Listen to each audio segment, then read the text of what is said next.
ఒక్క నిమిషం సార్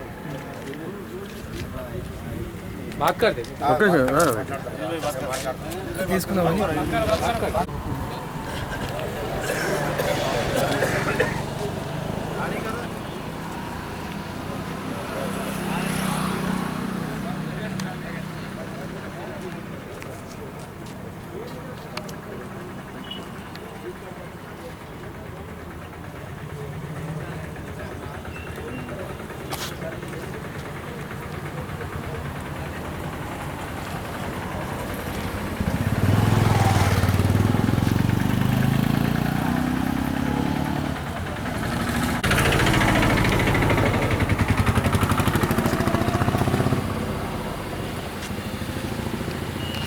ఈరోజు జగిత్యాల లారీ అసోసియేషన్ సభ్యులు అందరం గౌరవ కలెక్టర్ మేడం గారికి కలవడానికి వచ్చాము. మాకు పార్కింగ్ ప్లేస్ లేక ఇబ్బంది అవుతుంది. గతంలో మున్సిపల్ పార్కింగ్ అని ఇక్కడ విరూపాక్షి గార్డెన్ ఎదురుగా 15 years దాకా అక్కడ గవర్నమెంట్ పార్కింగ్ ప్లేస్లో ఉన్నాం. అక్కడ నుంచి అమర్ స్తూపం ఉన్ని మున్సిపల్ పార్క్ కడుతున్నారని జబర్దస్తి తీసేసారు. అక్కడ నుండి మాకు ప్రస్తుతానికి మ్యాంగో మార్కెట్లో ల్యాండ్ ఇచ్చారు. ప్రస్తుతానికి అక్కడ ఉండండి, మళ్ళీ వేరే కాడ ల్యాండ్ చూపిస్తామని చెప్పారు. ఈ మధ్యకాలంలో టిఆర్ నగర్లో ల్యాండ్ మీకు 10 ఎకరాలు కేటాయిస్తారని మున్సిపాల్లో తీర్మానం చేశారు. ఆ తీర్మానం కాపీ కలెక్టర్ గారికి పంపించాము. ప్రొసీడింగ్లో ఉందని చెప్పడం జరిగింది. ఈ 7 నెలల నుంచి ఇప్పటిదాకా మాకు ఎలాంటి అప్డేట్ లేదు. మరి ప్రస్తుతం మ్యాంగో సీజన్ స్టార్ట్ అవుతుందని అక్కడ నుంచి తీసేసి ఇమీడియట్గా వ్యాకెట్ చేయాలి, మీరు ఇక్కడ నుంచి తీసేయాలి అని మార్కెట్ కమిటీ వాళ్ళు చెప్తున్నారు. ఇప్పుడు అక్కడ నుంచి వెహికల్స్ తీస్తే మా పరిస్థితి బాగా దారుణంగా మారుతుంది. బండ్లన్నీ రోడ్డు మీద పెట్టుకున్నాడు తప్ప వేరే ఆప్షన్ లేదు.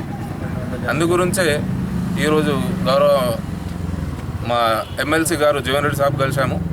పోలీస్ డిపార్ట్మెంట్ కూడా పోయి ఉన్న ప్రాబ్లం చెప్పాము. ఇక్కడ కలెక్టర్ గారికి ఒక రిప్రజెంటేషన్ ఇవ్వడానికి వచ్చాము. మాకు ఇమీడియట్గా అక్కడ నుంచి వ్యాకెట్ చేస్తే వేరే ఎక్కడన్నా ల్యాండ్ అలాట్ చేయండి. 200 లారీలు ఎక్కడ కూడా మేము తీసుకొని తిరగరాదు. ఎక్కడ మాకు ల్యాండ్ ఇవ్వకపోతే మేము ఎలాంటి లోడింగ్కి కూడా సపోర్ట్ చేయలేము. గవర్నమెంట్కి సంబంధించిన అన్ని లోడింగ్లు పెడుతున్నాం. ప్యాడీ కానివ్వండి, ఫర్టిలైజర్స్ కానివ్వండి, పీడిఎస్ కానివ్వండి, వ్యాగన్స్ కానివ్వండి, అన్నీ మా లారీ అసోసియేషన్ నుంచి ప్రతి దానికి గవర్నమెంట్ తక్కువ రేట్లో ఉన్నా కానీ సపోర్ట్ చేసుకుంటా ముందుకు వెళ్తున్నాం. మరి గవర్నమెంట్కి ట్యాక్స్ కూడా కడుతున్నాం. 200 లారీలు ఇంత పెద్ద వ్యవస్థ 1982 నుంచి మా సంస్థ రిజిస్టర్డ్ ఉంది. 41 సంవత్సరాల నుంచి ఉన్న సంస్థని ఈరోజు అందరు నిర్లక్ష్యం చేస్తున్నారు.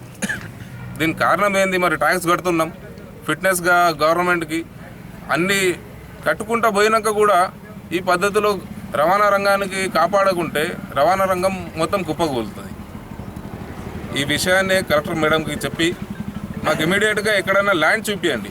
లేని పక్షంలో మేము వెహికల్స్ అన్నీ రోడ్డు మీద పెట్టడం తప్ప మాకు వేరే ఆప్షన్ లేదు. వెహికల్స్ అన్నీ రోడ్డు మీద పెట్టేసి మేము వెళ్ళిపోతాం. ఎలాంటి లోడింగ్ కూడా వెహికల్స్ ఇవ్వం.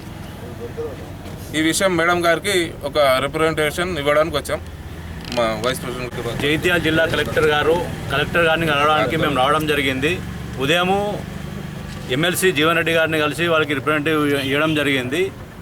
గతంలో 15 సంవత్సరాలు మేము ఉన్న పార్కింగ్ ప్లేస్ను వికెట్ చేసి మమ్మల్ని ఇప్పుడు ఎటు కాకుండా రోడ్డు మీద వదిలేశారు.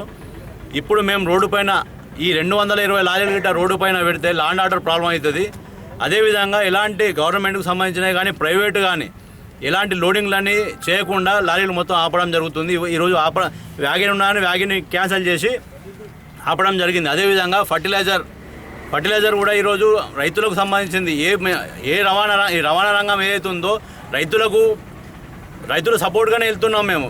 ఏది కానీ ఐకేపీ కానీ ఏం కొట్టినా కానీ గవర్నమెంట్ ఏ విధంగా అయితే మాకు ఏ రూల్స్ ప్రకారం కిరాయిలు ఉన్నా తక్కువ కిరాయిలు ఉన్నా దాన్ని మేము భరించుకుంటూ ఇన్ని 220 లారీలు ఇక్కడ ఓన్లీ ఒక జగిత్యాల్లోనే బయట ఏరియా మాకు చెప్పడానికి ఏం లేదు కానీ జగిత్యాల్లో ఉన్న 220 లారీల పరిస్థితి ఈ విధంగా ఉంది. 220 లారీలు ఈ రోజు గిట్ట మేము ఏది కానీ సమస్య అనేది పరిష్కారం కాకపోతే ఈ రోజు రేపు 2-3 రోజుల లోపల 80% లారీలు మొత్తం అన్ని బస్టాండ్ నుండి రోడ్డు పైన పెట్టేసి మేము వెళ్ళిపోతాము. అప్పుడు ఏం జరగడం మా మీద కేసులు అయినా మేము భయపడడానికి ఏం లేదు.